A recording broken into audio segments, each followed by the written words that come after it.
Hello everyone, this is Kaveri Kathuria here and once again welcome back to my channel। और अब हम next class में पढ़ने वाले हैं आपका एक new topic that is core concept of marketing. तो आइए उससे स्टार्ट करते हैं। So let's start it. सबसे पहले आपका कंसेप्ट रहेगा कोर कंसेप्ट ऑफ मार्केटिंग। ठीक है, हमने लास्ट क्लास में कुछ टॉपिक्स डिस्कस किए थे। जस्ट लाइक हम लोगों ने उसमें डिस्कस किया था कि मार्केट क्या चीज़ होती है, मार्केटर क्या चीज़ है। ठीक है, मार्केटिंग टर्म को भी अंडरस्टैंड किया था और मार्केट में क्या क्या कंपोनेंट्स रहते हैं उन चीज़ों को भी समझा था। तो आइए अब हम स्टार्ट करते हैं आपका new topic that is core concept of marketing. ये टॉपिक आपको समझना है। सबसे पहले तो आपको ये चीज़ याद रखनी है कि कोर कंसेप्ट ऑफ मार्केटिंग दिया किसने था? फिलिप कॉटलर ने। और एक क्वेश्चन आपसे इंपॉर्टेंट ये भी पूछा जा सकता है कि फादर ऑफ मॉडर्न मार्केटिंग कौन है? तो वो भी आपको क्लिक करना है फिलिप कॉटलर। ठीक है, तो ये दो चीज़ें आपको याद रखनी है। अब सबसे पहले हम इसके सीक्वेंस को समझते हैं, वो अंडरस्टैंड करते हैं। फर्स्ट पॉइंट रहता है नीड। नीड कह लो या फिर आप इसको कह सकते हो वांट। ठीक है, वांट से भी अगर लिखा जाए तो कंफ्यूज नहीं होना है। नीड है, वांट है या फिर डिमांड, ये चीज़ें बेसिकली रहती हैं। नीड, वांट और डिमांड, ये फर्स्ट पॉइंट है कि किसी चीज़ की नीड अराइज होना। सबसे पहले क्या होता है कि किसी चीज़ की नीड अराइज होती है, हमें किसी चीज़ की ज़रूरत महसूस होती है। ठीक है, और जब किसी चीज़ की ज़रूरत महसूस होती है तब वो ज़रूरत पूरी हम करते हैं। कोई प्रोडक्ट या सर्विस जो हमें चाहिए उसके रिगार्डिंग हम उसके बारे में सर्च करते हैं। तो फर्स्ट स्टेप क्या होता है कि आपको किसी चीज़ की नीड अराइज हुई। जब नीड अराइज होगी तो आप क्या करेंगे, उस प्रोडक्ट के बारे में आप जानकारी लेते हैं। आपको चाहिए प्रोडक्ट, तो वो फुलफिल कहाँ से होगी? नीड प्रोडक्ट से। कोई प्रोडक्ट है या फिर कोई सर्विस है, तो सेकंड पॉइंट रहता है यहाँ पर प्रोडक्ट का। आप प्रोडक्ट को यूज़ करेंगे। अगर देखिए, सबसे पहले आपको कुछ अगर ऐसी प्रोडक्ट की नीड है, प्रोडक्ट की रिक्वायरमेंट है, फॉर एग्जांपल कि अगर हम सिंपल सा एग्जांपल लेते हैं कि आपको भूख लगी है, आप कुछ खाना चाहते हैं। ठीक है, और आपको ये है कि आपको एप्पल चाहिए। हमने एक सिंपल सा एग्जांपल लिया कि आपको एप्पल चाहिए। एप्पल चाहिए तो क्या है कि आपने इधर प्रोडक्ट के बारे में देखा। अब अगर आप एप्पल कंज्यूम करेंगे तो उससे क्या मिलेगा आपको? Satisfaction, value and satisfaction. मतलब कोई भी प्रोडक्ट या सर्विस आप कंज्यूम करते हैं तो उससे हमें मिलता है वैल्यू एंड सेटिस्फैक्शन। ये इंपॉर्टेंट पॉइंट है।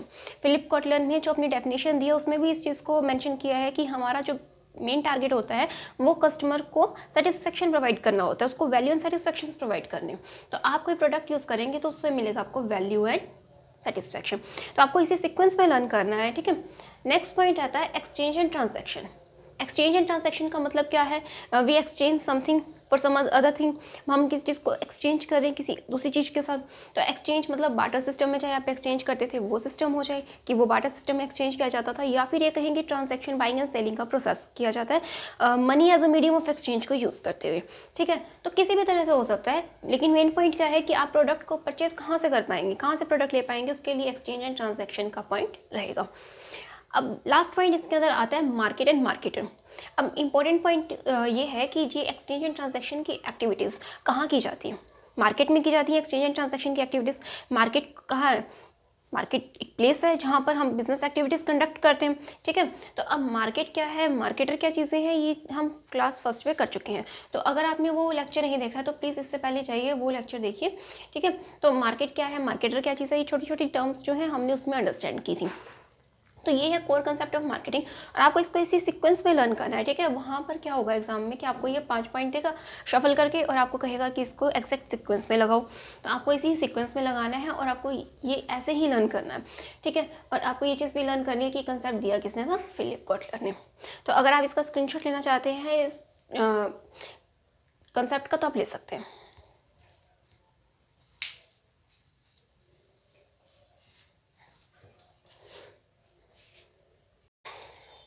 अब हम स्टार्ट करते हैं एक न्यू कंसेप्ट जिसके अंदर हम डेफिनेशंस को समझेंगे। मार्केटिंग की डेफिनेशंस क्या हैं? ट्रेडिशनल और मॉडर्न डेफिनेशंस हैं।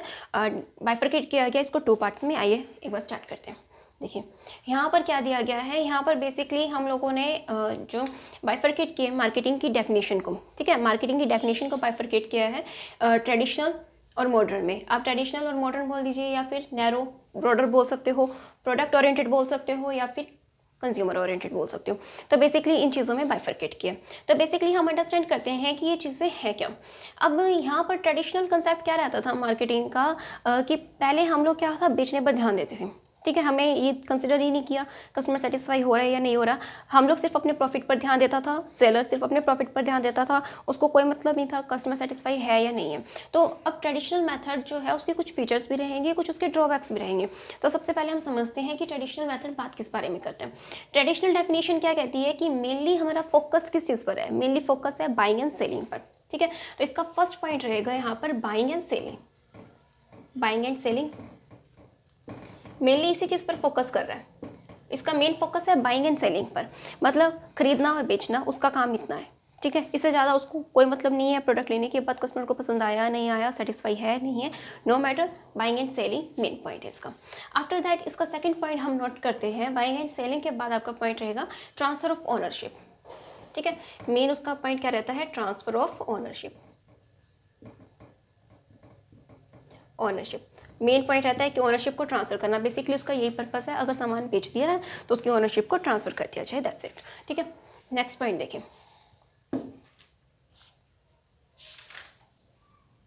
ट्रेडिशनल मेथड मेनली किस चीज़ पर फोकस कर रहा है। देखिए, ट्रेडिशनल मेथड का नेक्स्ट आपका कंसेप्ट रहेगा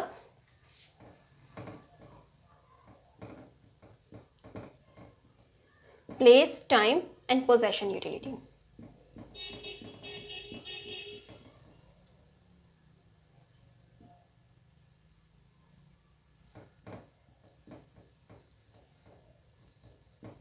मेन फोकस किस चीज़ का था, ट्रेडिशनल मेथड में हम लोग मेन फोकस करते थे place, time and possession utilities पर, मतलब जहाँ पर प्रोडक्ट चाहिए राइट प्लेस पर पहुँच जाए, राइट टाइम पर, और राइट पोसेशन उसको मिल जाए जहाँ तक पहुँचाना है। ठीक है, ये चीज़ रहती थी। अब नेक्स्ट देखिए, अब इन पॉइंट्स को नोट कर सकते हैं अगर आप इन पॉइंट्स को नोट करना चाहते हैं। तो नेक्स्ट पॉइंट इज कि हम डेफिनेशन किस चीज़ पर फ्लो कर रहा है, प्रोड्यूसर टू कंज्यूमर। एक ये पॉइंट आप नोट कर सकते हैं, producer to consumer. Traditional method focus करता था प्रोड्यूसर टू कंज्यूमर पे, मतलब प्रोड्यूसर ने अपना माल बेच दिया, कंज्यूमर तक पहुंच गया, दैट्स इट। उसके बाद जो रिस्पॉन्स रहा वो कंज्यूमर टू प्रोड्यूसर नहीं आता था।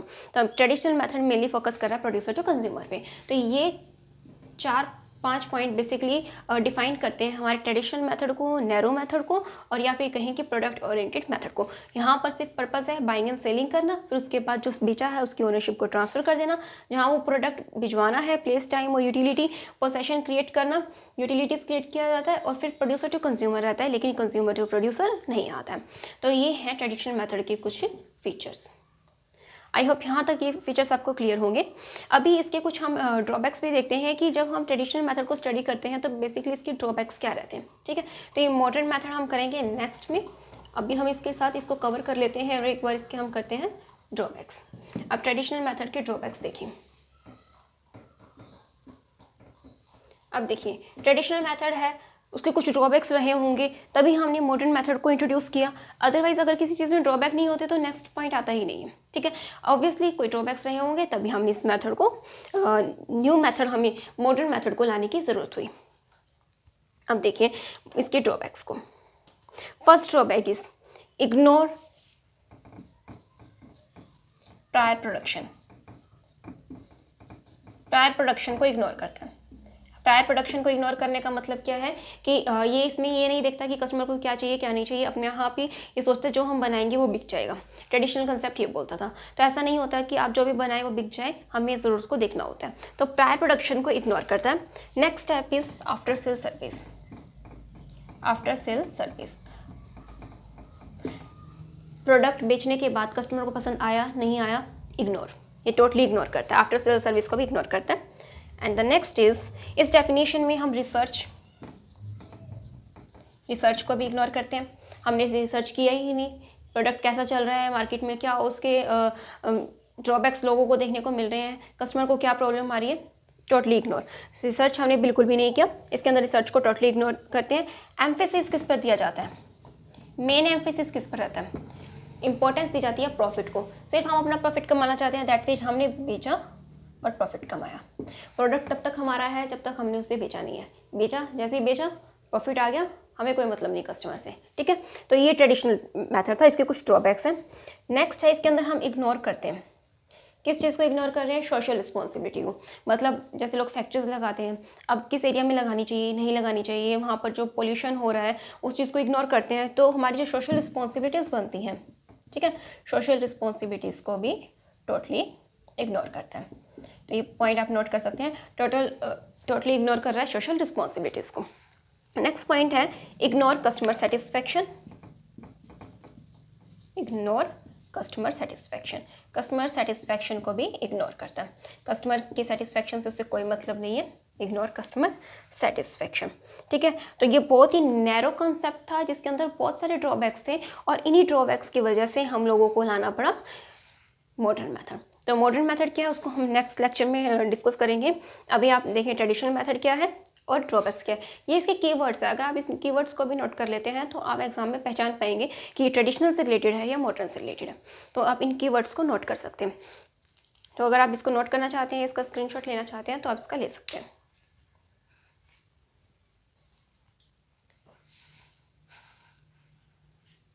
स्टार्ट करते हैं next concept that is customer oriented. हमने पहले किया था ट्रेडिशनल ओरिएंटेड, जिसमें हमारे कुछ फीचर्स भी हमने ट्रेडिशनल के देखे और कुछ ड्रॉबैक्स भी उसके देखे। और अब हम स्टार्ट करते हैं customer oriented. Customer oriented basically क्या है कि इसके अंदर हम कस्टमर को कंसीडर करते हैं, मेन फोकस हमारा कस्टमर के ऊपर रहता है। ठीक है, इसके कुछ फीचर्स हैं, उन फीचर्स के थ्रू आप समझेंगे कि क्यों हम इस चीज़ को लाए।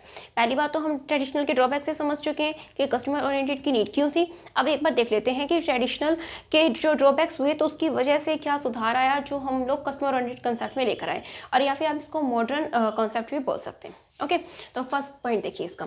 फर्स्ट पॉइंट ये क्या कहता है कि इसके अंदर हम फोकस करते हैं। ठीक है, फोकस किसके ऊपर किया जाएगा? कस्टमर पे फोकस किया जा रहा है, कस्टमर के ऊपर। ठीक है, मेन हमारा फोकस है कस्टमर पे। कस्टमर की नीड क्या है, वांट क्या है, फोकस करते हैं कस्टमर की नीड पर या हम कहें वांट पर। ओके, नेक्स्ट पॉइंट क्या है, हम क्यों कस्टमर की नीड एंड वांट को फोकस कर रहे हैं? क्योंकि हमें उनको वैल्यू सेटिस्फैक्शन प्रोवाइड करता है। हमने क्या करना है, उनको प्रोवाइड करना है वैल्यू एंड सेटिस्फैक्शन। आप कस्टमर को वैल्यू एंड सेटिस्फैक्शन प्रोवाइड करेंगे तभी आप लॉन्ग रन में बिजनेस कर पाएंगे। अगर आपका कस्टमर आपसे सेटिस्फाई नहीं है तो ये उम्मीद मत लगाइएगा कि नेक्स्ट टाइम वो फिर आपके शॉप पर आएगा। ठीक है, प्रोडक्ट हमने वो प्रोवाइड करना है जो उनकी नीड को पूरा करता हो। वैल्यू सेटिस्फैक्शन के ऊपर हम ध्यान देते हैं कस्टमर ओरिएंटेड में। एक चीज़ और ध्यान देना है यहाँ पर कि ये इंक्रीज़ करता है, क्या चीज़ इंक्रीज़ करता है? Increase in standard of living. Standard of living, ठीक है, स्टैंडर्ड ऑफ लिविंग कैसे इंक्रीज़ करता है? आप कस्टमर को बढ़िया प्रोडक्ट दे रहे हो, विद इन बजट दे रहे हो, जो उसको पसंद आ रहा है, तो ऑब्वियसली उसका स्टैंडर्ड ऑफ लिविंग जो है इंक्रीज़ करेगा। नेक्स्ट इसके अंदर फोकस करता है कि prior production activities. Prior production activities होती हैं। ठीक है, प्रायर प्रोडक्शन एक्टिविटीज़ पर फोकस किया जाता है। कहने का मतलब ये है कि प्रोडक्ट बनाने से पहले ये देखा जाता है कि क्या ये प्रोडक्ट मार्केट में चलेगा या नहीं चलेगा। प्रोडक्ट के ऊपर रिसर्च की जाती है, बेसिकली उसके ऊपर एफर्ट्स लगाए जाते हैं कि कस्टमर को क्या पसंद है और क्या पसंद नहीं है। तो प्रायर प्रोडक्शन एक्टिविटीज़ रहती हैं। आफ्टर सेल सर्विस भी रहती है। आफ्टर सेल सर्विसेज का मतलब क्या है? प्रोडक्ट सेल करने के बाद भी हम कस्टमर को सर्विसेज प्रोवाइड करते हैं कि अगर आपका प्रोडक्ट ख़राब हो जाता है, मतलब आप चेंज करवा सकते हैं, हम आपको वो प्रोडक्ट की सर्विस फ्री करवाएंगे, या हम उनको जो भी प्रॉब्लम आ रही है हम उनको सॉल्व करने की कोशिश करते हैं। तो आफ्टर सेल सर्विस के ऊपर भी इसके अंदर ध्यान दिया जाता है। And the next point is, यहाँ पर आपको एक चीज़ और फोकस करनी है कि यहाँ पर जो प्रॉफिट होता है प्रोड्यूसर को, ठीक है, वो प्रॉफिट होता है लॉन्ग रन का। लॉन्ग रन प्रॉफिट होता है, मतलब लॉन्ग रन प्रॉफिट का क्या मतलब है? ये ट्रेडिशनल में क्या था कि हमने प्रोडक्ट को सेल किया और सेल करते ही हमने सिर्फ अपना मुनाफा कमाया, दैट इज़ बस इतना काम था। ठीक है, आगे प्रोडक्ट उसको अच्छा लगा या नहीं लगा, अगर वो प्रोडक्ट ख़राब निकल गया तो वो वापस नहीं आएगा, तो मतलब शॉर्ट रन का प्रॉफिट हुआ, एक ही बार प्रॉफिट कमा पाओगे। लेकिन अगर आप अपने कस्टमर को अच्छे से डील करते हैं और उसको प्रोडक्ट बढ़िया दे रहे हैं हम, ठीक है, तो अगर उसको प्रोडक्ट अच्छा लग रहा है तो वो बार बार आएगा, कोई और प्रोडक्ट लेने आएगा, बार बार आएगा तो सही वो शॉप पे, वो उसको प्रेफरेंस देगा। तो यहाँ पर कहना क्या चाहता है कि यहाँ पर हम लॉन्ग रन में प्रॉफिट अर्न करते हैं कि अगर वो प्रोडक्ट अच्छा लगता है तो आगे 10 लोगों को कहेगा कि हमने वहाँ से प्रोडक्ट लिया, अच्छा निकला। तो ये चीज़ें होती हैं कि आपको इसका प्रॉफिट जो है लंबे समय तक के लिए मिलता है। तो यहाँ पर ये चीज़ रहती है, कस्टमर ओरिएंटेड का मेन पॉइंट रहता है, फोकस करता है लॉन्ग रन प्रॉफिट पर। अब इसके साथ अदर एक्टिविटीज़ के ऊपर भी हम फोकस करते हैं। अदर एक्टिविटीज़ का क्या मतलब है? अदर एक्टिविटीज़ का मतलब क्या होता है? देखो यहाँ पर लिख देती हूँ मैं, अगर किसी को नहीं दिख रहा तो। अदर एक्टिविटीज़ में हम लोग क्या करते हैं, प्रोडक्ट के रिगार्डिंग फुल प्लानिंग होती है। प्रोडक्ट के रिगार्डिंग प्लानिंग आ गया प्रायर प्रोडक्शन में। ठीक है, अब इसके अंदर क्या रहता है कि सिर्फ प्रोडक्ट बनाने से या प्रोडक्ट बेचने से ही काफ़ी नहीं होता, इसके अंदर हम प्रोडक्ट को प्रमोट भी करते हैं, बहुत सारी एक्टिविटीज़ करते हैं। जस्ट लाइक इसके अंदर हम लोग प्रमोशन के ऊपर ध्यान दे रहे हैं। ठीक है, प्रोडक्ट के अंदर इनोवेशन को भी ध्यान देते हैं।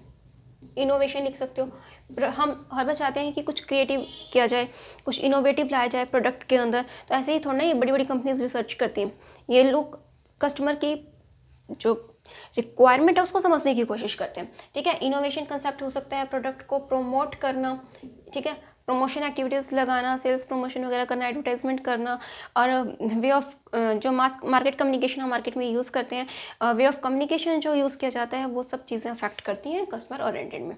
तो ये कुछ बेसिक पॉइंट्स हैं, ठीक है। और यस, एक पॉइंट और आप नोट कर सकते हैं इसके अंदर, हम कस्टमर को किंग मानते हैं, king of market, king of market. Customer को क्या माना जाता है? King of market. कौन है? कस्टमर। कस्टमर को माना जाता है किंग ऑफ मार्केट, कि मार्केट का किंग कौन है? कस्टमर है। हर चीज़ कस्टमर के हिसाब से, कस्टमर को ध्यान में रखते हुए ही की जाती है।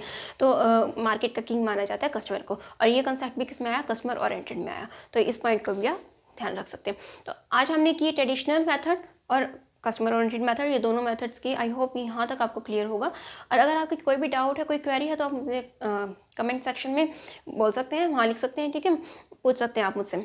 तो अगर आपको ये वीडियो अच्छा लगे तो इसे लाइक कीजिएगा, सब्सक्राइब कीजिएगा और अपने फ्रेंड्स के साथ शेयर भी कीजिएगा। और आपको ये वीडियो कैसा लगा प्लीज़ एक बार ज़रूर बताइएगा कमेंट सेक्शन में। So meet you in the next lecture. Thank you very much.